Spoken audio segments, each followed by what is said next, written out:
जब स्त्री और पुरुष दोनों बात करना छोड़ देते हैं, तब ये सिर्फ दो लोगों के बीच संवाद का अंत नहीं होता, बल्कि दो अलग अलग मनोवैज्ञानिक दुनियाओं में चल रही एक गहरी, खामोश जंग की शुरुआत होती है।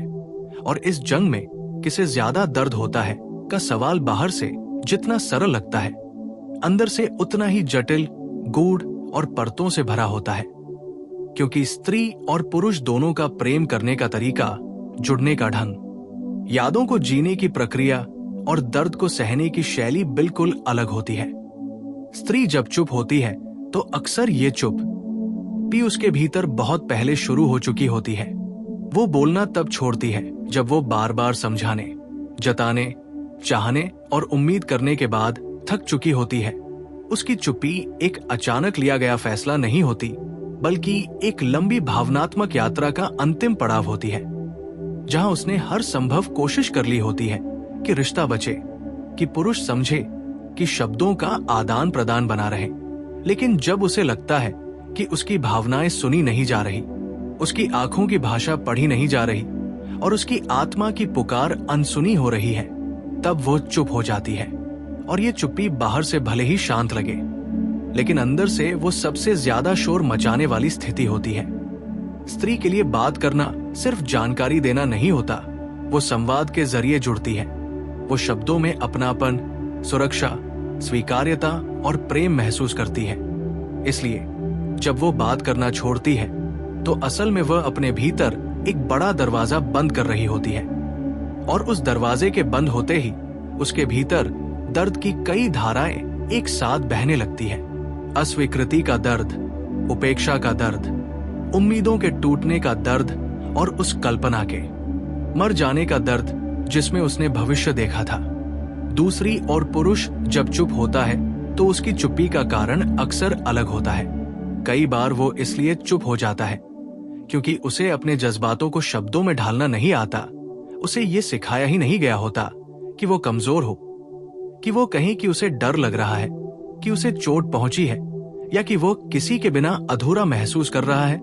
पुरुष की चुप्पी कई बार एक बचाव की दीवार होती है, जहां वो खुद को असहज भावनाओं से बचाने के लिए पीछे हट जाता है। वो सोचता है कि चुप रहकर वो हालात को संभाल लेगा, समय के साथ सब ठीक हो जाएगा। लेकिन यही सोच धीरे धीरे उसके भीतर एक खालीपन पैदा करती है, क्योंकि वो अपने दर्द को व्यक्त नहीं कर पाता, और जो दर्द शब्दों में नहीं निकलता वो अक्सर आदतों, गुस्से, चिड़चिड़ेपन या एकांत में बदल जाता है। अब सवाल यह है कि इन दोनों में से ज्यादा दर्द किसे होता है, स्त्री को या पुरुष को? तो इसका उत्तर सीधा नहीं है, क्योंकि दर्द की तीव्रता का पैमाना अलग अलग है।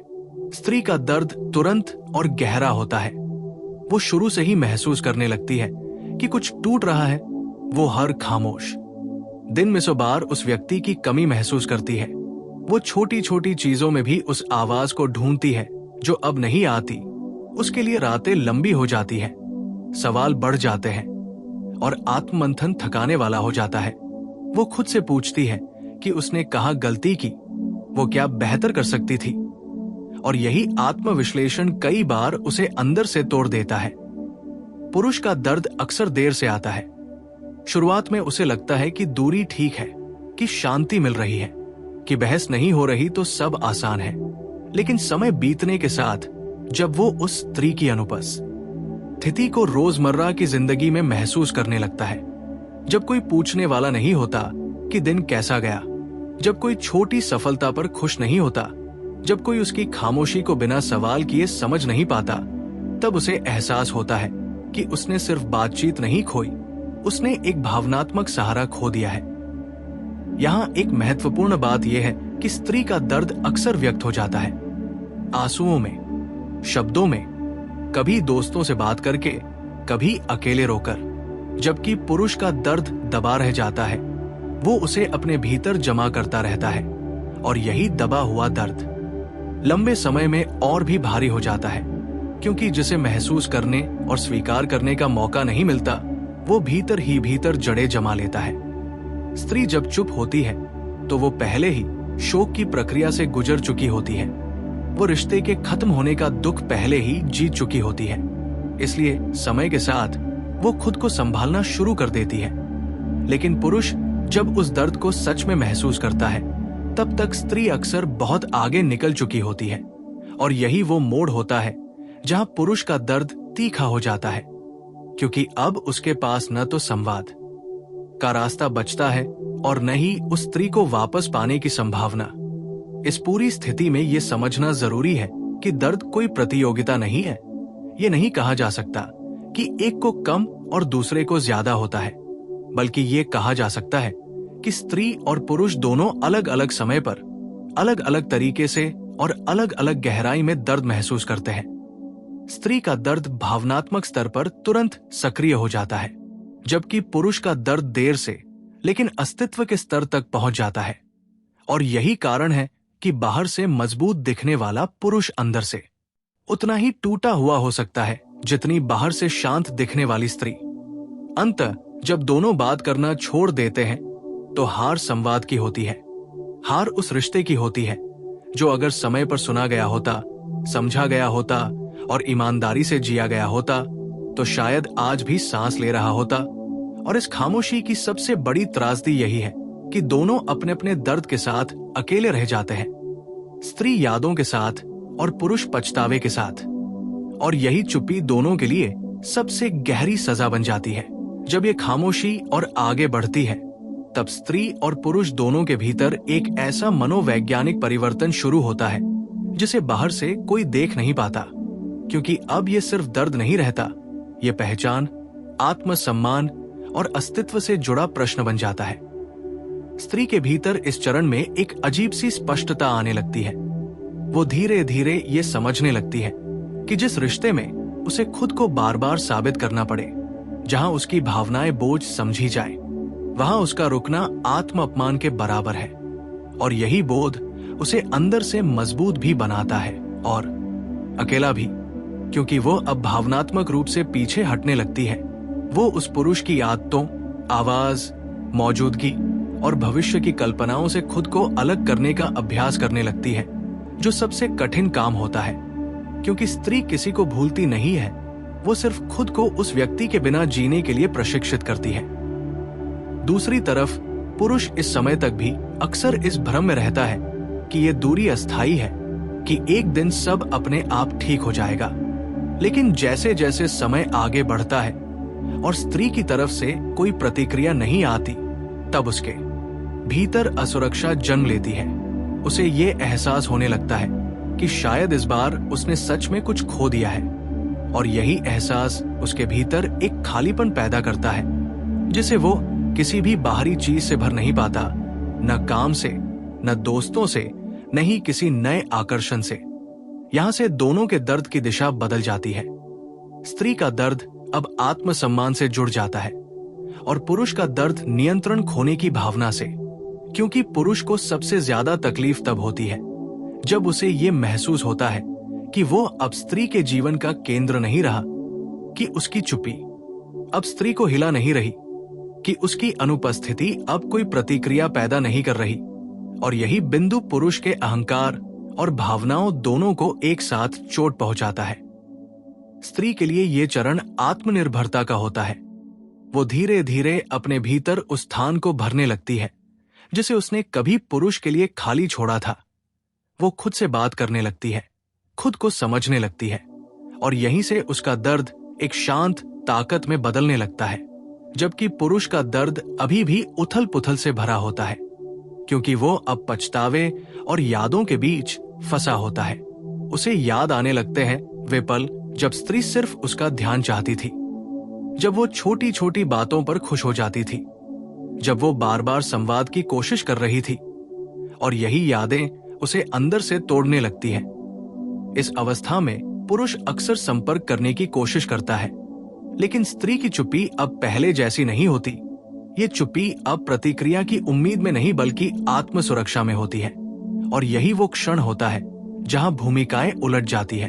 अब पुरुष सवालों से भरा होता है और स्त्री शांत उत्तर बन चुकी होती है। मनोवैज्ञानिक रूप से देखें तो स्त्री का मस्तिष्क रिश्ते के टूटने को पहले स्वीकार कर लेता है, इसलिए वो धीरे धीरे उससे उबरने लगती है, जबकि पुरुष का मस्तिष्क इस सच्चाई को देर से स्वीकार करता है। इसलिए उसका दर्द देर से लेकिन ज्यादा तीव्र होकर सामने आता है। समाज भी इस दर्द को असमान रूप से देखता है।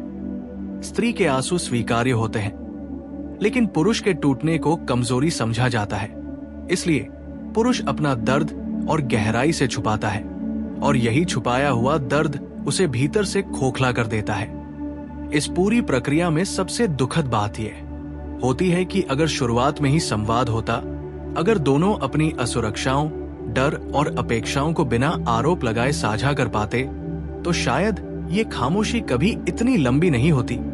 लेकिन जब चुप्पी आदत बन जाती है, तब शब्द भी पराये लगने लगते हैं। अंततः जब समय बहुत आगे निकल जाता है, तब स्त्री अक्सर मानसिक रूप से मुक्त हो चुकी होती है। वो उस पुरुष को याद तो करती है, लेकिन चाहती नहीं, जबकि पुरुष उस स्त्री को चाहता तो है, लेकिन पा नहीं सकता। और यही असमानता दोनों के दर्द को अलग अलग दिशाओं में ले जाती है। स्त्री का दर्द स्वीकार्यता में बदल जाता है और पुरुष का दर्द पछतावे में। इसलिए अगर पूछा जाए कि इस खामोशी में ज्यादा दर्द किसे होता है, तो उत्तर यही है कि स्त्री ज्यादा गहराई से दर्द महसूस करती है और पुरुष ज्यादा देर तक। स्त्री जल्दी टूटती है, लेकिन जल्दी संभल भी जाती है। पुरुष देर से टूटता है, लेकिन जब टूटता है तो बहुत अंदर तक। और इस पूरे सच को समझना ही शायद इस सवाल का सबसे ईमानदार उत्तर है, क्योंकि यहां जीत किसी की नहीं होती। सिर्फ दो दिल होते हैं जो समय पर एक दूसरे को सुन नहीं पाए, और फिर पूरी उम्र उस खामोशी की कीमत चुकाते रहते हैं। जब ये खामोशी बहुत लंबी हो जाती है, तब वो सिर्फ दो लोगों के बीच का मौन नहीं रहती, बल्कि दो अलग अलग जिंदगियों की दिशा तय करने वाली रेखा बन जाती है। क्योंकि अब ये सवाल नहीं रह जाता कि किसे ज्यादा दर्द हुआ, बल्कि ये बन जाता है कि इस दर्द ने दोनों को क्या बना दिया। और यहीं से स्त्री और पुरुष के भीतर होने वाला परिवर्तन सबसे गहरा और स्थायी होता है। स्त्री इस अवस्था में भीतर से एक तरह का भावनात्मक वैराग्य विकसित कर लेती है। वो हंसती है, काम करती है, आगे बढ़ती है, लेकिन उसके भीतर कहीं एक परिपक्व उदासी बस जाती है, जो उसे पहले जैसी भोली, पूरी तरह भरोसा करने वाली नहीं रहने देती। वो अब किसी से जुड़ने से पहले 100 बार सोचती है, शब्दों से ज्यादा व्यवहार पढ़ती है, वादों से ज्यादा निरंतरता देखती है, क्योंकि उसने सीख लिया होता है कि सबसे ज्यादा चोट वही लगती है जहां संवाद टूटता है। और यही कारण है कि स्त्री का दर्द धीरे धीरे उसकी समझ बन जाता है। दूसरी ओर पुरुष इस समय तक अपने भीतर एक अजीब द्वंद में जी रहा होता है। वो बाहर से सामान्य दिखता है, लेकिन अंदर से वो उस स्त्री से जुड़े हर दृश्य को बार बार जीता है। उसे एहसास होता है कि वो जिस शांति को दूरी समझ रहा था, वो दरअसल एक खालीपन था। और अब ये खालीपन उसकी उपलब्धियों, उसके रिश्तों, यहां तक कि उसकी हंसी में भी झलकने लगा है। क्योंकि पुरुष जब किसी स्त्री को खोता है, तो वो सिर्फ एक इंसान नहीं खोता, वो उस भावनात्मक आईने को खो देता है जिसमें वो खुद को समझ पाता था। इस चरण में पुरुष को सबसे ज्यादा दर्द इस बात का होता है कि अब वो चाहे जितना भी समझदार, संवेदनशील या बदल चुका हो, स्त्री के लिए वो परिवर्तन अब अर्थहीन हो चुका होता है। क्योंकि स्त्री का प्रेम हमेशा वर्तमान में जीता है, और जब वो वर्तमान से निकल जाती है, तब भविष्य की कोई भी संभावना उसे वापस नहीं खींच पाती। यहीं से पुरुष के भीतर पछतावे की सबसे तीखी लहर उठती है। काश मैंने तब सुना होता, काश मैंने उसकी चुप्पी को हल्के में न लिया होता, काश मैंने उसे ये महसूस कराया होता कि उसकी बातें मायने रखती है। और यह काश धीरे धीरे उसके भीतर स्थायी बोझ बन जाता है। स्त्री के लिए यह दौर आत्मसम्मान को बचाने का होता है। वो जानती है कि अगर वो अब भी उसी संवादहीन रिश्ते की ओर लौटती है, तो वह फिर खुद को खो देगी। इसलिए वो दूरी बनाए रखती है, भले ही दिल के किसी कोने में दर्द अभी भी सांस ले रहा हो। क्योंकि स्त्री का दर्द अक्सर प्रेम से शुरू होता है, लेकिन उसका निर्णय आत्मसम्मान पर खत्म होता है। इस पूरी प्रक्रिया में एक बहुत गहरा सत्य सामने आता है। स्त्री और पुरुष दोनों एक दूसरे से ज्यादा उस संस्करण को याद करते हैं जो वे उस रिश्ते में बन गए थे। स्त्री उस पुरुष को नहीं भूलती जिसने उसे समझा नहीं, बल्कि वो उस स्त्री को याद करती है जो उसने उसके साथ रहते हुए बनकर देखी थी। और पुरुष उस स्त्री को नहीं भूलता जो चली गई, बल्कि वह उस पुरुष को याद करता है जो वो उसके साथ होते हुए था। यही कारण है कि ये खामोशी दोनों को अलग अलग तरह से बदल देती है।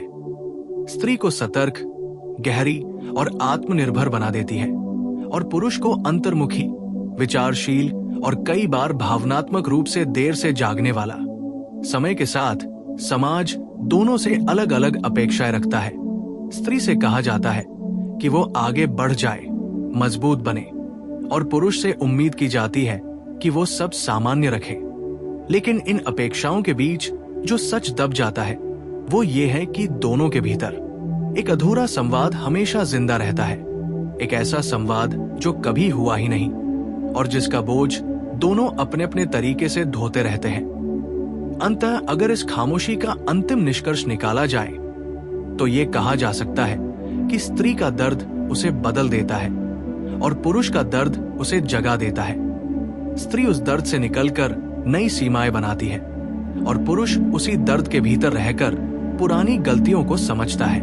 और यही असमान समय रेखा इस सवाल को जन्म देती है कि किसे ज्यादा दर्द हुआ, जबकि सच ये है कि दोनों को उतना ही दर्द हुआ जितना उन्होंने एक दूसरे को समय पर न समझ पाने दिया। अगर इस कहानी से कोई सीख निकलती है तो वो यही है कि रिश्तों में सबसे खतरनाक चीज लड़ाई नहीं होती, बल्कि वह चुप्पी होती है जिसमें दोनों सही होते हुए भी एक दूसरे तक पहुंच नहीं पाते। क्योंकि जब शब्द खत्म हो जाते हैं तब दर्द बोलने लगता है, और उस दर्द की आवाज सबसे ज्यादा वही सुनता है जो सबसे देर से सुनना शुरू करता है। जब ये खामोशी बहुत आगे तक खिंच जाती है तब वो सिर्फ अतीत की कहानी नहीं रहती, बल्कि भविष्य की सोच, चुनाव और भावनात्मक संरचना को भी प्रभावित करने लगती है। क्योंकि अब स्त्री और पुरुष दोनों अपने अपने भीतर एक नया भावनात्मक फिल्टर बना चुके होते हैं, जिसके जरिए वे दुनिया और रिश्तों को देखने लगते हैं। स्त्री के भीतर इस चरण पर एक गहरी आत्मचेतना विकसित हो जाती है। वो अब किसी भी रिश्ते में खुद को पूरी तरह घोल देने से पहले रुकती है, सोचती है, महसूस करती है और सबसे महत्वपूर्ण, खुद को सुनती है। क्योंकि उसने एक बार ये अनुभव कर लिया होता है कि जब वो खुद की आवाज को दबाती है और सामने वाले की चुप्पी को समझने की कोशिश करती है, तब अंत में वही सबसे ज्यादा टूटती है। इसलिए अब वो उस बिंदु पर नहीं जाती जहां उसे खुद को खोना पड़े। दूसरी ओर पुरुष इस समय तक भी अक्सर अपने भीतर एक अधूरापन महसूस करता है। वो नए लोगों से मिलता है, नई परिस्थितियों में खुद को डालता है, लेकिन कहीं न कहीं उसे ये एहसास सताता रहता है कि जो जुड़ाव उसने एक बार खो दिया, वैसा जुड़ाव दोबारा सहज रूप से नहीं बन पाता। क्योंकि वो जान चुका होता है कि किसी स्त्री की चुप्पी सिर्फ नाराजगी नहीं होती, वो अंतिम चेतावनी भी हो सकती है। और जब वो चेतावनी अनसुनी रह जाती है तब वापसी के रास्ते बहुत सीमित हो जाते हैं। इस अवस्था में पुरुष के दर्द का स्वरूप बदल जाता है। ये अब सिर्फ पछतावा नहीं रहता, बल्कि एक तरह की आत्मालोचना बन जाता है। वो खुद से सवाल करता है कि क्यों उसने भावनाओं को कम आंका, क्यों उसने संवाद को कमजोरी समझा, क्यों उसने उस स्त्री को समझ लेने की जिम्मेदारी अकेले उसी पर छोड़ दी। और यही सवाल उसे भीतर से परिपक्व भी बनाते हैं और चुप भी। स्त्री के लिए यह समय आत्मनिर्माण का होता है। वो अपने जीवन में उन हिस्सों को मजबूत करती है जो पहले रिश्ते के कारण पीछे छूट गए थे। उसकी प्राथमिकताएं स्पष्ट हो जाती है और वो ये समझने लगती है कि प्रेम में रहना और प्रेम में खो जाना दो अलग अलग बातें हैं। इसलिए अब वो प्रेम चाहती है, लेकिन कीमत पर नहीं। इस पूरे परिदृश्य में सबसे गहरी विडंबना ये होती है कि जब पुरुष सच में भावनात्मक रूप से उपलब्ध होना सीखता है, तब स्त्री भावनात्मक रूप से आगे बढ़ चुकी होती है। और जब स्त्री संवाद के लिए पूरी तरह खुली होती है, तब पुरुष उसे अनावश्यक समझ रहा होता है।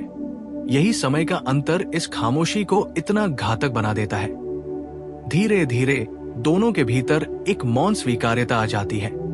स्त्री ये स्वीकार कर लेती है कि हर वो व्यक्ति जो उससे प्रेम करता है उसे समझ भी पाएगा, ये जरूरी नहीं।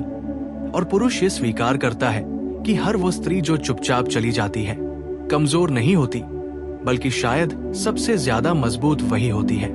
समय बीतने के साथ ये खामोशी एक स्मृति बन जाती है, लेकिन एक ऐसी स्मृति जो पूरी तरह फीकी नहीं पड़ती, क्योंकि इसमें अधूरे वाक्य, कहे न गए शब्द और रोकी गई भावनाएं शामिल होती हैं। और यही अधूरापन कभी कभी दोनों को रातों में जगा देता है, बिना किसी स्पष्ट कारण के। अंततः इस पूरी यात्रा का सार यही निकलता है कि स्त्री और पुरुष दोनों ही इस चुप्पी में बराबर के सहभागी होते हैं। फर्क सिर्फ इतना होता है कि स्त्री अपने दर्द को समझकर खुद को बचा लेती है और पुरुष उसी दर्द को समझते समझते खुद को बदल लेता है। और अगर ये बदलाव समय पर आ जाए तो शायद अगली कहानी अलग हो सकती है, लेकिन जो कहानी यहाँ खत्म हुई वो दोनों के भीतर एक स्थायी सीख छोड़ जाती है कि रिश्तों में सबसे खतरनाक चीज नफरत नहीं, उदासीनता है। और सबसे गहरा दर्द वो नहीं जो कहा गया, बल्कि वो है जो कहा जा सकता था लेकिन कभी कहा ही नहीं गया। और यही अनकहा दर्द स्त्री और पुरुष दोनों के भीतर अलग अलग रूप में, लेकिन बराबर तीव्रता से लंबे समय तक जीवित रहता है। जब ये खामोशी जीवन का एक स्थायी अनुभव बन जाती है, तब वो सिर्फ उस एक रिश्ते तक सीमित नहीं रहती, बल्कि स्त्री और पुरुष दोनों के भविष्य के हर रिश्ते की बुनियाद को छूने लगती है। क्योंकि अब वे प्रेम को पहले जैसी मासूम आंखों से नहीं देखते, बल्कि अनुभव की गहराई से तौलते हैं। स्त्री इस चरण में भीतर से बहुत शांत दिखने लगती है, लेकिन ये शांति सहज नहीं होती, ये सीखी हुई शांति होती है, जो उसने अपने आंसुओं, अपने टूटने और अपने अकेलेपन के बीच अर्जित की होती है। वो अब भावनाओं में बहने के बजाय उन्हें देखने लगती है, समझने लगती है और सबसे जरूरी सीमा खींचने लगती है, क्योंकि उसने एक बार ये महसूस कर लिया होता है कि जब वो बिना सीमा के प्रेम करती है, तब सामने वाला अक्सर उस प्रेम को अधिकार समझ बैठता है और यही अधिकार धीरे धीरे संवाद को मार देता है। दूसरी ओर पुरुष इस समय तक अपने भीतर एक ऐसी संवेदनशीलता विकसित कर चुका होता है जिसे वो पहले अनावश्यक मानता था। वो अब स्त्री की चुप्पी को हल्के में नहीं लेता। वो अब जान चुका होता है कि खामोशी हमेशा शांति का संकेत नहीं होती, कभी कभी वो अंतिम विदाई भी होती है। लेकिन इस समझ का सबसे कड़वा सच ये होता है कि ये समझ उसे उस स्त्री के साथ नहीं मिल पाती जिसने उसे ये सिखाया, और यही बिंदु पुरुष के दर्द को सबसे गहरा बना देता है। इस अवस्था में पुरुष कई बार खुद को दोष देता है, कई बार परिस्थितियों को और कई बार किस्मत को, लेकिन भीतर कहीं वह जानता है कि अगर उसने समय पर उस स्त्री की बात सुनी होती, अगर उसने संवाद को बोझ नहीं बल्कि सेतु समझा होता, तो शायद कहानी अलग होती। और यही अधूरा बोध उसे भीतर से लगातार कुरेदता रहता है। स्त्री के लिए ये दौर आत्मगरिमा का होता है। वो अब ये नहीं पूछती कि क्या वो मुझे चाहेगा, बल्कि ये पूछती है कि क्या वो मुझे समझ पाएगा। और ये बदलाव उसके पूरे व्यक्तित्व को बदल देता है, क्योंकि अब वो प्रेम में खुद को साबित करने की कोशिश नहीं करती, वो बस खुद रहती है, और जो उसे उस रूप में स्वीकार करे वही उसके जीवन में टिक पाता है। इस पूरी यात्रा में एक गहरा मनोवैज्ञानिक सत्य सामने आता है कि स्त्री और पुरुष दोनों ही संवाद के बिना प्रेम को संभाल नहीं पाते। फर्क सिर्फ इतना होता है कि स्त्री इसे जल्दी समझ लेती है और पुरुष देर से, और यही समय का अंतर इस सवाल को जन्म देता है कि दर्द किसे ज्यादा हुआ, जबकि सच ये है कि दोनों का दर्द एक दूसरे से जुड़ा होता है। स्त्री का दर्द पुरुष की अनदेखी से जन्म लेता है और पुरुष का दर्द स्त्री की अनुपस्थिति से। समय के साथ ये खामोशी एक परिपक्व समझ में बदल सकती है, अगर दोनों अपने भीतर झांकने का साहस करें। लेकिन अक्सर लोग उस साहस से बचते हैं, क्योंकि खुद से सवाल करना सबसे कठिन काम होता है। अंततः ये कहा जा सकता है कि जब स्त्री और पुरुष दोनों बात करना छोड़ देते हैं, तब सबसे ज्यादा जो मरता है वो प्रेम नहीं, बल्कि संवाद होता है। और संवाद के मरते ही प्रेम या तो याद बन जाता है या पछतावा। स्त्री के लिए ज्यादातर याद और पुरुष के लिए ज्यादातर पछतावा, और यही असमान अनुभव दोनों के दर्द को अलग अलग रंग देता है। इस खामोशी की आखिरी सच्चाई यही है कि स्त्री अपने दर्द से निकलकर खुद को बचा लेती है, और पुरुष उसी दर्द में उतरकर खुद को समझना सीखता है। और अगर ये समझ अगली बार किसी रिश्ते में संवाद को जिंदा रख पाए तो शायद यही दर्द व्यर्थ नहीं जाएगा। क्योंकि कभी कभी सबसे बड़ा सबक वही होता है जो हमें सबसे ज्यादा तोड़ कर सिखाया जाता है। और यही खामोशी स्त्री और पुरुष दोनों को ये सिखा कर जाती है कि प्रेम शब्दों से बचता है और शब्दों के बिना प्रेम सबसे पहले दम तोड़ देता है।